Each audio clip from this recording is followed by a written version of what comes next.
Hello and welcome to ETCFO. I'm in conversation with IFCCI Chambers. Sumeet, welcome on the show. There are two, three things I would like you to, give your perspective on. The budget has just out like 2 months back, and there are many things actually people are expecting, specifically in the Modi 2.0. Since you are part of the chamber, IFCCI chamber, if I'm talking about specifically, what are the major issues or what are the major challenges that the industry is facing right now? So the IFCCI chamber, as you know, is the Indo-French chamber. It's one of the most active bilateral chambers in India. French investment in India has increased substantially in the last couple of years. One of the largest acquisitions last year in India was by Schneider of L&T's business. So I think the expectation of the French investors in India is the long-term growth of the Indian economy, right?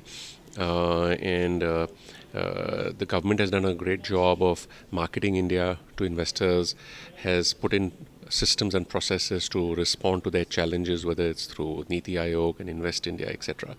And I think what we're looking for as at the chamber is to support our members to develop in India. We hope that this, Modi 2 will provide a stronger impetus to consumption-led growth. Because I think we're all aware of the slowdown that has occurred in the last few quarters. So for the moment, the India story is intact, but we need the economy to come back so that this stays intact for the coming years. Interesting.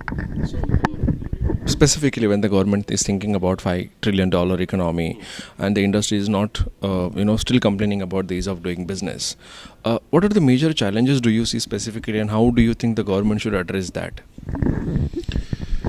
So I think, again, I think from a foreign investor standpoint, the India story has always been about entrepreneurship, about consumption, and increasingly about being part of the global ecosystem.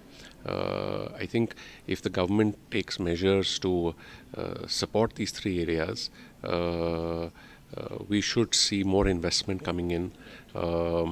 If I look at the top 40 French companies, for example, 38 of them are in India.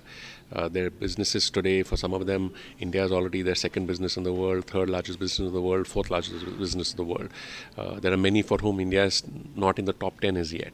So as India will grow, and if with the right government policy, India represents a growth opportunity for all these companies, and they're all multi-billion-dollar companies.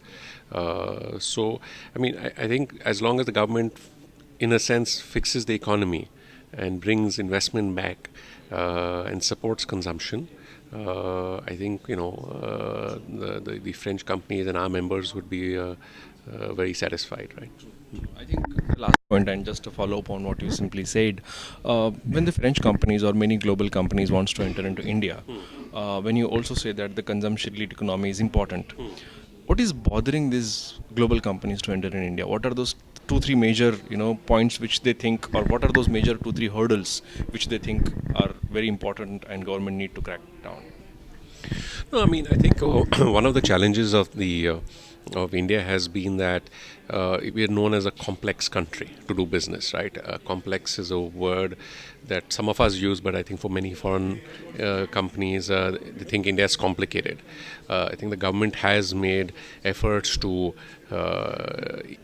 ease business, as they say, but as we all know that this is happening in some areas quite fast, but is still limited. And I think if we talk of the ease of doing business, for example, we need that to go across all states and cities of India, because companies that invest in India, they're not only investing in Delhi and Bombay, right? So I think clearly that's one of the challenges in people's mind and what they face when they come to India. I think the other challenge is really in relation to availability of finance and to grow their businesses, right? So obviously we need more liquidity in the market so that the channel partners, the vendors of these companies are able to support the growth of these businesses, right? Interesting. So that was really nice. Thank you for sharing those insights, and thank you so much for watching ETCFO.